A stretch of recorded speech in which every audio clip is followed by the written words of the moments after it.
Hello and welcome to the David Kurten Show here on today's News Talk TNT. I'm in the UK, but wherever you are in the world, you're welcome in this hour. Now, there is a lot happening in the world of politics. Of course, that's a world that I am deeply involved in, being the leader of the Heritage Party. But the Prime Minister of the UK was being under pressure to say whether he is going to call an election on the 2nd of May. That's an important date already in the election cycle because there are local elections in England and there is the London mayor election and elections for other metro mayors around the metropolitan areas of England. But yesterday he said in a news show that he is not going to call a general election for Westminster on the 2nd of May, ruling that out. He was under a lot of pressure because if he were going to call an election on that date, he would have had to have called it within the next week or two. So time was coming up. You have to call an election at least 4 or 5 weeks in advance of the actual election date to give people time to get their nomination papers ready, to print the ballot papers and to send the ballot papers out. So he's ruled that out. Now, I've always said that I thought there would be a general election in the autumn, probably in November. However, I've actually just started to think just this week that he may even wait until the bitter end and the very final date where it's possible to have an election is actually not even this year. It's next year on the 28th of January, 2025. That's a Tuesday. So because elections are usually held on a Thursday in the UK, probably 23rd of January, 2025. The reason I think that is because his party, the fake Conservative Party, because they're not Conservatives, they should be taken to the Advertising Standards Authority for calling themselves Conservative because they're not conserving anything. But his party is getting hammered in every single poll that there is, in every single by-election that there is. They are losing seats. They are hemorrhaging support all over the place, everywhere in the country. And it's not surprising because they're not doing anything that is conservative.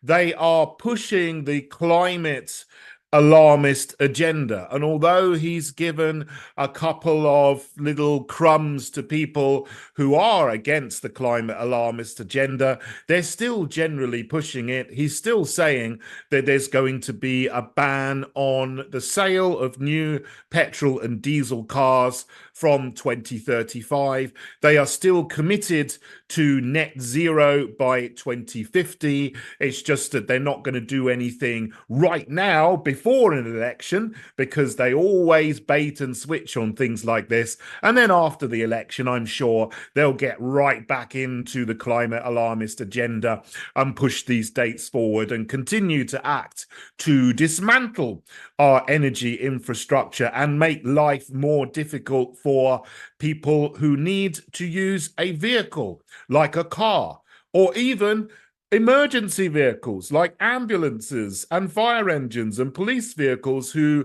because of all these low traffic neighborhoods around the country, cannot get to where they need to go because there are road blockages everywhere.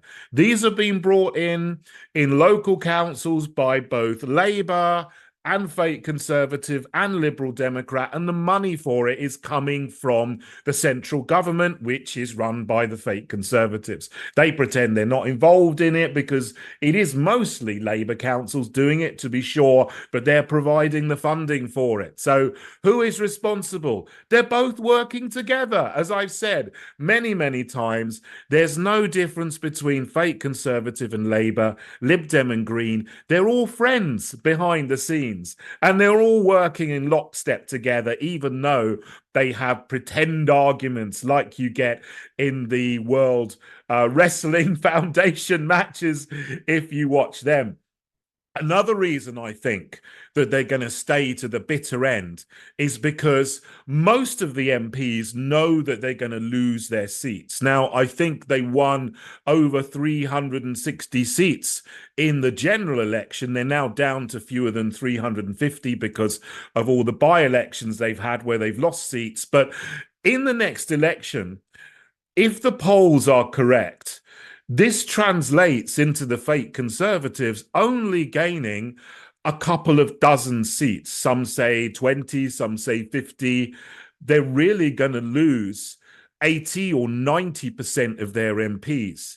Now, those MPs won't want to go to the country early and have an election. They will want to stay in Parliament as long as possible and draw a nice MP salary. And it just so happens that the Independent Parliamentary Standards Authority announced yesterday that MPs' pay is going to rise by 5.5% from the 1st of April, from they already get £86,584. And from the 1st of April, it's going to rise to £91,346 per year. Nice salary for not doing an awful lot of work. For the MPs. They certainly don't scrutinise things that they should do, like the Coronavirus Act, which no one should ever have voted into law. They would want to stay in Parliament for as long as possible, right up to the end of January, to draw a nice increased salary paycheck, I'm sure. So that is another reason why I don't think at the moment, with this announcement and with the pay rise for MPs, that they're not going to call an election until the bitter end in January 2025. This is today's News Talk, TNT. Going 360 on the headlines. It's really well-balanced conversation. Today's News Talk Radio, TNT.